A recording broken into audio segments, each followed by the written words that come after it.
2024年世界12强棒球赛，咱台湾摕到冠军，引起轰动。悠悠卡公司今嘛有推出纪念卡，伫咧5天就卖出超过26万张，创下新冠纪录。而且在750万的数值，悠悠卡公司要全部捐予原住民棒球协会、中华职棒也有棒球协会，就是要来推动原乡的棒球发展。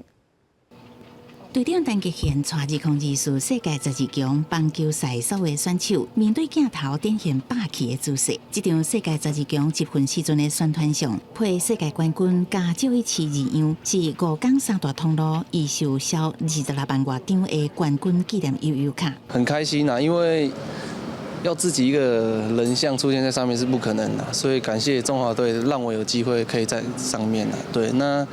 其实也蛮有收藏的意义啊。 发现量破纪录，因为28个国手有14个原住民选手，悠悠卡公司加750多万的销售所得，全部捐予中职原住民棒协加中华棒协，指定投入原乡的棒球运动推广。支援到偏乡的时候，可以让小球员们有新的球具可以用，然后在球场上有更好的表现。 12强和棒球变正热，所来主要是经典赛、资格赛。中职已经表示，比赛前1礼拜会安排2场卖票的交流赛，目前确定要伫拜六举办。经典赛、资格赛的主办单位，他们已经在赛前的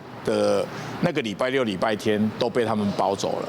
蔡其昌表示，就是下晡召开选训会议，35个名单确定伫国外的选手会比12强其中2人加真侪，听候2年以后开训，就会正式来公告。